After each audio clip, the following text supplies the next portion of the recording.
એક જગ્યાએ મોરલો બોલ્યો, મોરલે ટહુકો કર્યો ને તો કોયલ જોઈ ગઈ, કોયલ સાંભળી ગઈ, જોઈ શું ગઈ, સાંભળી ગઈ.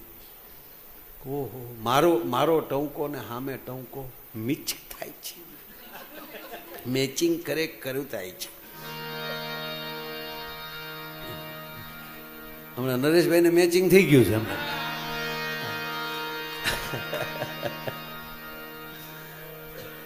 એટલે એ જે બાજુથી અવાજ આવ્યો ને એ બાજુ કોયલબેન ગયા. એ કોયલબેન ગયા ને ત્યાં મોરલો તો ઉડીને વયો ગયો, ત્યાં ઘૂડ બેઠેલું. તે કોયલને શું થયું કે આજ બોલ્યું છે ને, એટલે કોયલે પૂછ્યું કે હમણાં જે ટંકો થયો તે હું એ તમે બોલ્યા? ઘૂડ કે ગોઠવાઈ જતું હોય તો હા પાડીને વાંધો નહીં. એટલે નરેશભાઈ ઘૂડે એમ કીધું, એ ટંકો તમારો હતો? આમ કામ કર્યો, દાંત કાઢમાં તારું દીકરા ગોઠવાણું છે એમ. પછી બાપુ કર્યું શું કે તો પણ અત્યારે તો ટંકો કરો. એટલે ઘૂડો ભાઈ ઈશારા જ કરે છે, બોલતો નથી. કે પણ બોલો તો ખરા. તો એક પગે લખ્યું ઘૂડે, 12 વર્ષનું મૌન, છેલ્લો ટંકો હતો. છેલ્લો ટંકો, 12 વર્ષ મૌન. કોયલ નથી, ભલે ને 12 વર્ષે બોલશે પણ ટંકો તો સારો જ હતો. પરણી લેવાય, લગ્ન થઈ ગયા, 4-5 છોકરા છે. ઘૂડિયાઓ, ઘૂકુ ઘૂકુ, ઘૂડ ને કોયલ. અને 12 વર્ષે ઓલો બોલ્યો ઘૂકુ. અરે એમાં હૈડા હાલોની આવ્યું જ નહીં સાહેબ, ઘૂઘુ આવ્યું છે. મારો કહેવાનો અર્થ એ છે કે જ્યાં મીઠું બોલાય, પ્રિય બોલો, જેટલું બોલો એટલું સારું બોલો, જેટલું બોલો એટલું સુરમાં બોલો. ઘરમાં જેટલું મીઠું બોલશો ને મજા આવશે. મીઠું આ પોપટ બોલે કે બાપનો દીકરો છે, કેટલું મીઠું લાગે. કોયલ બોલે, હું કે તો સમજાતું જ નથી ને. કોયલ હું કે સમજાય? બેનું સમજાય છે કે કોયલ હું કહેવા માંગતી અવડી અવડી દેતી હોય, આપણને ક્યાંની ભાષા સમજાય? આપણે એ આંબા બેઠી હોય ને આપણે આંબા હેઠે ખાટલો લઈને જઈએ ને કૂતી આપણે કહેતી કે અહીંયા મર્યો, આપણે અહીંયા ખબર છે હું બોલે, પણ એ મીઠો છે. મોરલો શું બોલે છે એ ખબર નથી, પણ એનો ટવકો મીઠો છે. ઘોડિયામાં પડેલું બાળક ઘૂઘવાટા કરે છે, શું બોલે છે એ ખબર નથી, પણ એનો ઘૂઘવાટો મીઠો લાગે છે. એમ જ્યાં મીઠું હશે, જ્યાં સારું હશે, ત્યાં માણસને આનંદ આવશે. ટૂંકું બોલીએ, લહેર કરીએ. અમુક તો પ્રશ્ન મોટો હોય કે જવાબ મોટો હોય. અમુકનો તો પ્રશ્ન જ અવડો હોય, એટલે ભાવનગર પગો ત્યાં સુધી પ્રશ્ન પૂરો ન થાય. અને પછી આપણે પૂછવું પડે કે શરૂ ક્યાંથી કર્યું હતું, એ તો કે એ પ્રશ્ન તો કે તારો જવાબ 2 જ શબ્દનો હોવો જોઈએ. અઘરું થાય ને માણાને. અને આપણે માણસ જ છે, એ વાત ફાઇનલ છે. ઉપરથી જ ભગવાન આપણે મોકલ્યા, તમે જાઓ માણા. પછી અમુકને ભગવાન ભૂલી ગયો છે, મોકલ્યો કે નથી મોકલ્યો. હકીકત ખરેખર આવું કે 3 વાર ભટકાણા કાંઈ નહીં થયો, પણ થાય ચાલે લિસ્ટમાં જ નથી થયું. આમાં તો 3 વાર હું 5-6 વાર ભટકાતો ગોબો ન પડે એમ. હું આમ લિસ્ટમાં જ નથી ને. હા, ત્યાં હજી સુધી આધાર કાર્ડ જોઈન્ટ નથી કર્યું.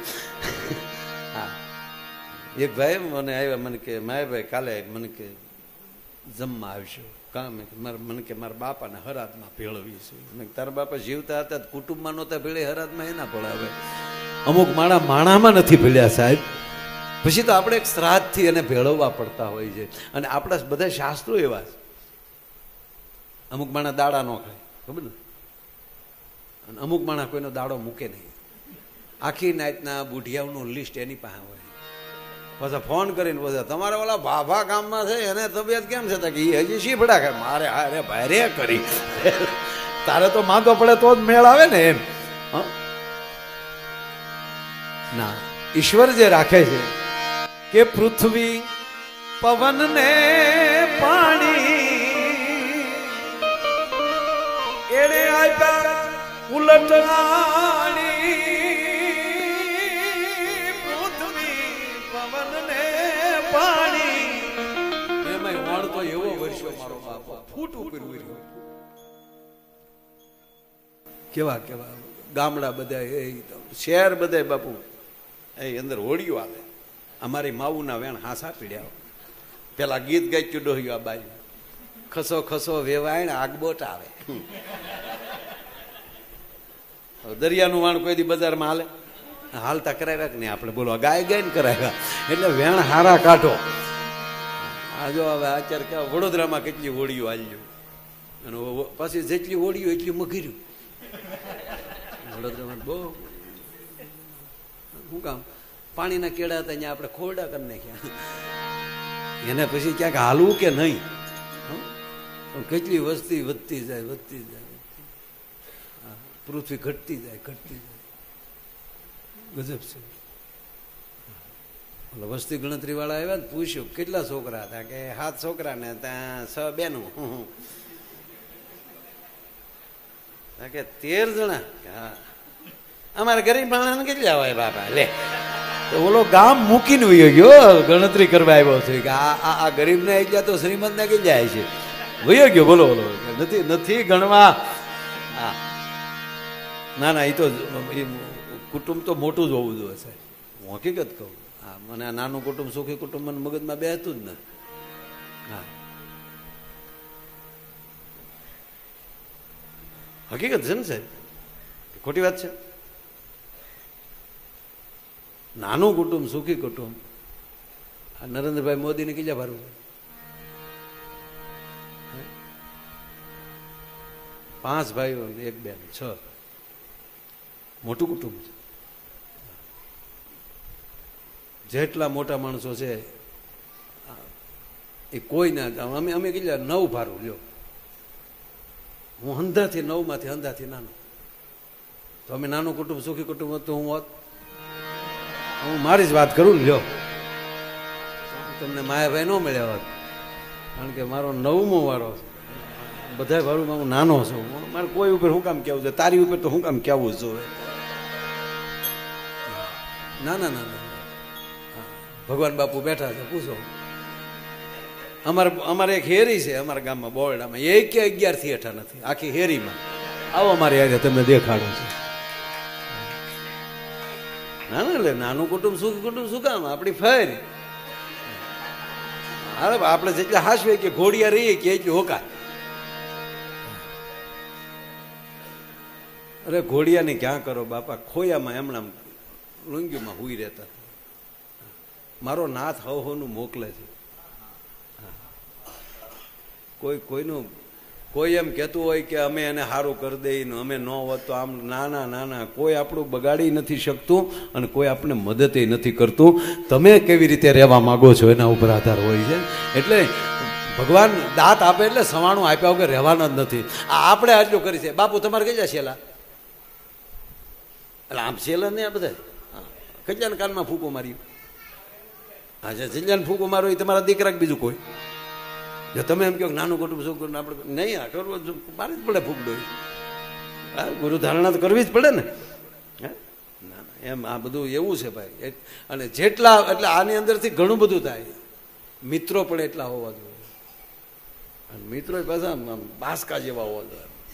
હા અડધી રાતે વહી આવી જાય ફોન કરી છે કે મારે છે ને અત્યારે મારા મોટા બાપાને તાવ આવેલો છે એટલે તારા મોટા બાપાને અમારે હાટું શું કામ તાવ આવ્યો? તું તો તૂટી જવાનું કહેતો હતો અમને. છેલ્લી વાત કહી વાતને વિરામ આપો. બાકી તો આપણે પુરુષને પાણીએ પગ્યા ને એ તો હવે આગળ જેમ જેમ જોતો જાવ. ક્યાં પગ્યા હતા આપણે? વાહ મારો બાપ. જેને જેને આ ભરોસા બેસી ગયા છે. પરિસ્થિતિ એ છે કે આ જેટલા ભક્તોના નામ લે છે થોડું ખરાબ લાગશે બોલું એ તો એની અનુભૂતિ કીધી છે ને આપણી અનુભૂતિ શું? આપણે શું અનુભવવાનું? એની વાતો સાંભળીને બસ રાજી થઈ જાવ? ના, એ કેડે હાલવાની કોશિશ કરવાની.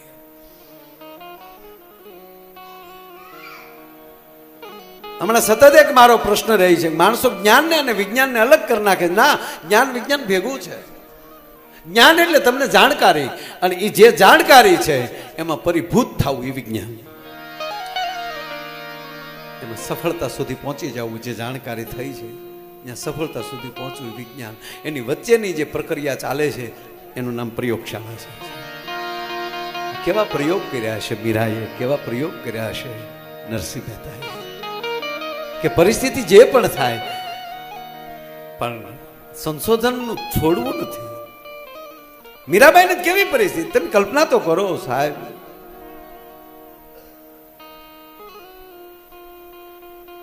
મેવાડના મહારાણી, જેનો ધણી રાણા ભોજ, એથી નાના રાણા વિક્રમ, એથી નાના રાણા ઉદયસિંહ, રાણા ભોજ બહુ સારા માણસ, પણ રાણા વિક્રમને એવું છે કે મોટા ભાઈને સંતાન થશે તો ગાદીએ ઈ બેસે,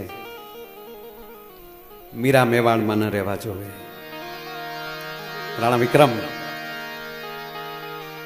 મીરાબાઈ પગે લાગી, દિયરજી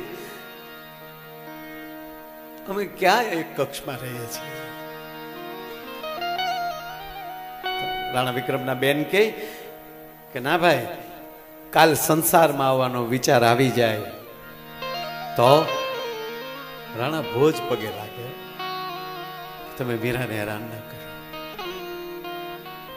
હવે શું કે ખબર, એમના બેન મોટા ભાઈ, મીરા નાટક કરે છે, એને તમારી સાથે સંસાર નથી માંડવો ને એનું નાટક કરે છે મીરાબાઈ, એટલે અલગ કક્ષમાં રહે છે, ભક્તિનો ઢોંગ કરે છે. પણ મોટા ભાઈ તમે રાજા છો, ક્યારેક કાન મંડાય હજ થયો બાપુ, એના કક્ષમાં કોક એને મળવા આવે છે. મારા કાને મેં સાંભળ્યું છે, એના ઓરડામાં કોઈનો મેં અવાજ, કોઈને અરે વાત કરતા મેં મીરાને જોયા છે. બિલકુલ ખોટા નથી અહીંયા, પણ કાનમાં વેમ છે, આંખમાં વેમ આવે, કાનમાં વેમ આવે, સ્પર્શમાં વેમ આવે. તમે બીજાને કઈ રીતે અડો છો એના ઉપર ખબર પડી જાય. ભાષા છે સાહેબ. કેવલા એવું નથી કે જીભ જ બોલે છે, આંખ બોલે છે, સ્પર્શ બોલે છે. મોટા ભાઈના કાન ભભેરે બાબા. રાણા ભોજ અડધીક રાતનો મજૂર ભાંગે છે, મીરાના દરવાજે કાન આપે છે. કોના પછવાડે કોણ કાન આપે છે એના પર બહુ આધાર છે. કોણ કાન રાખે છે એના ઉપર બહુ આધાર છે. શું કામ કાન રાખે છે એના ઉપર આધાર છે. અને આજ રાણા ભોજે, મેવાડના રાણાએ ચિત્તોડના રાજમહેલમાં ને એમાંય મીરાના કક્ષમાં, રાઠોડની દીકરીના કક્ષમાં અડધીક રાતને ટાણે બાપુ કાન રાખ્યા છે. ગોવિંદ આવ્યો છે. મીરા રડી રડીને કૃષ્ણને કહે છે, તું મને હેરાન બહુ કરે છે, હું રડી રડી થાકી જાઉં, પછી તું આવે છો, આવું તું શું કામ મારી સાથે કરે છે. આ શબ્દ રાણાના કાને અથડાવા અને દરવાજાને ખંભો મારવા, દરવાજાનું તૂટવું, કેવલ પ્રકાશ દેખાણો કૃષ્ણનું નીકળી જવું. મીરાના બથમાં મૂર્તિ છે. મહારાજ, મીરા મને માફ કરજો, હું વાતોમાં આવી ગયો. મારો રાણો મારી ઉપર વેમ કરે, મારો ભોજ.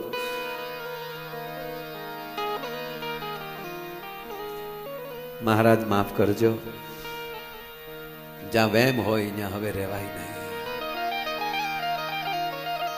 બાબુ પહેલી વાર રાણા ને કહીને મીરા મેવાડ ચોળે છે, પહેલી વાર વૃંદાવન જાય છે.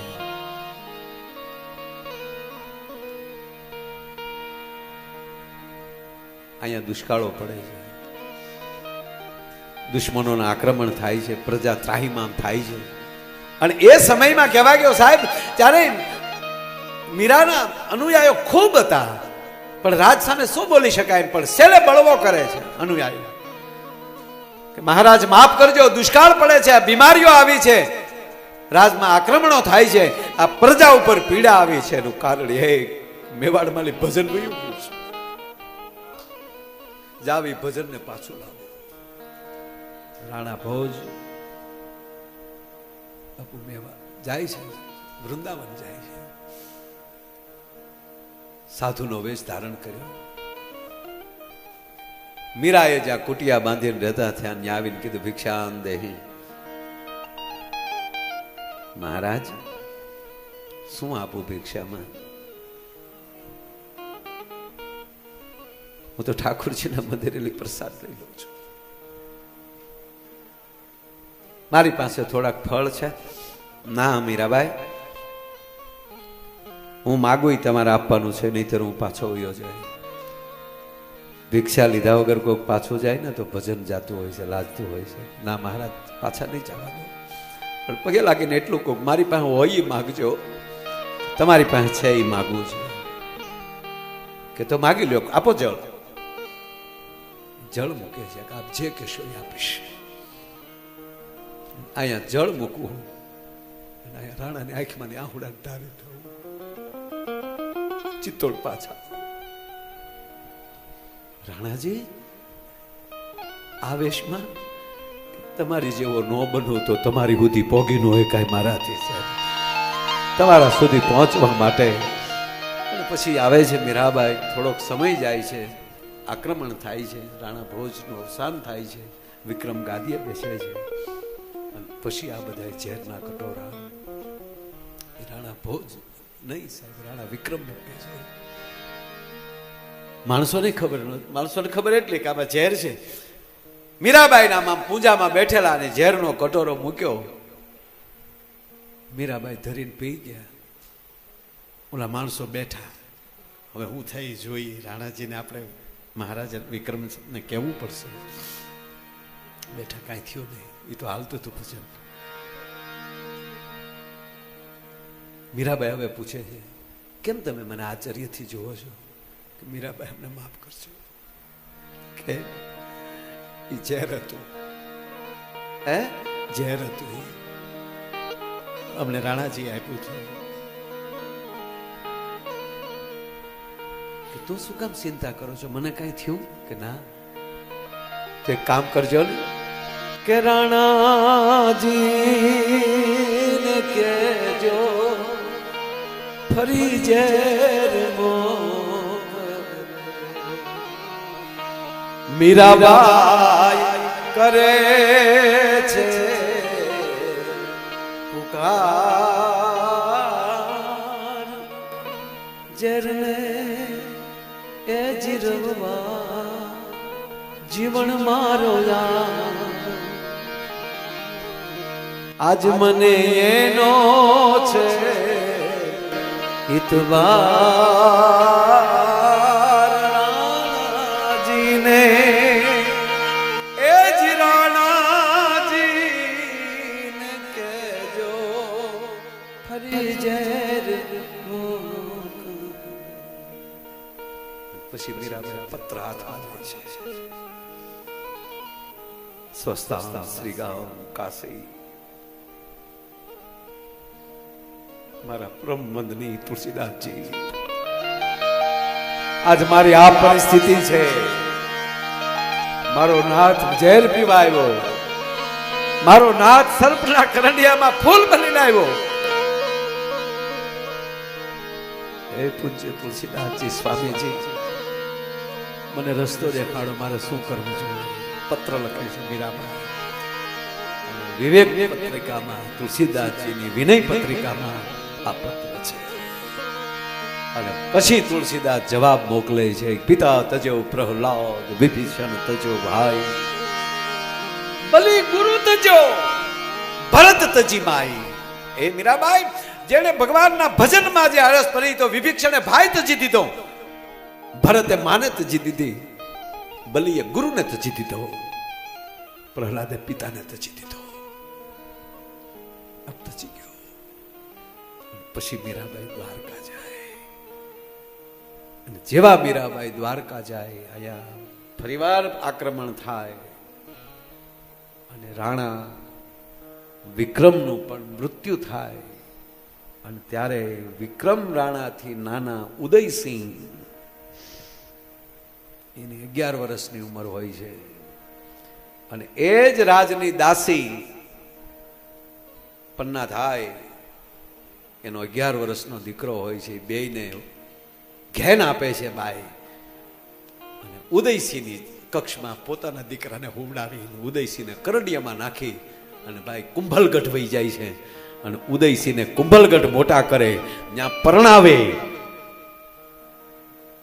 જયવંતાબાઈ સાથે, અને એનું સંતાન થાય મહારાણો પ્રતાપ થાય છે. અને ઈ રાણો 11 વર્ષનો થાય, ચિત્તોડ કબજે કરે,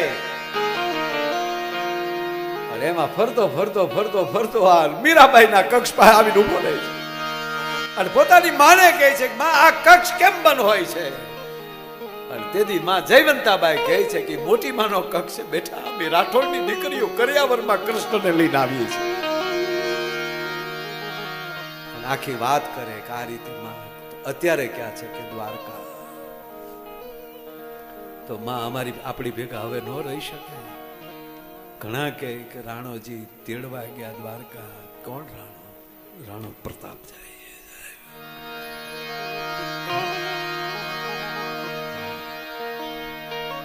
બહુ મોટી વાત છે, પણ પ્રતાપ મળે છે ત્યારે માની ઉંમર તો 100 ની 12 હોય છે. માં આવ પ્રતાપ બેટા, માં મને દીક્ષા દે.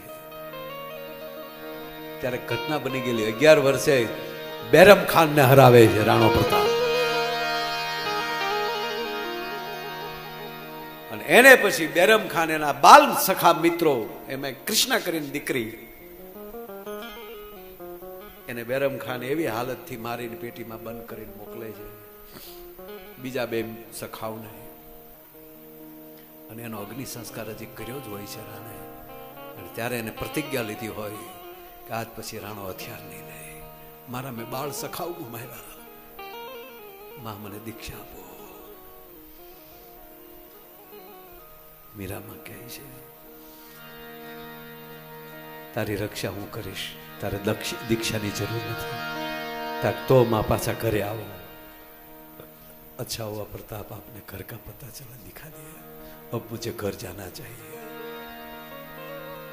જે માં રોજ મૂર્તિ રાખતા કૃષ્ણની હારે પ્રતાપને આપે છે.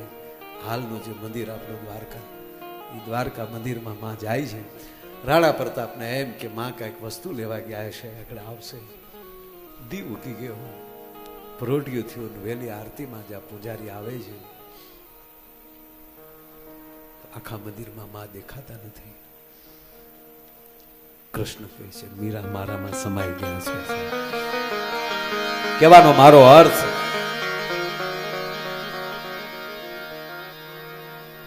એ રસ્તો એને લીધો છે. એમાં કેટલાક ભક્તોની વાતો કરીએ, પણ વાત એટલી છે એમાં આપણને શું અસર થાય? બસ એ કેડે ચાલીએ. એનો અર્થ એ કે દ્વારકા વાળો સાંભળે તો છે.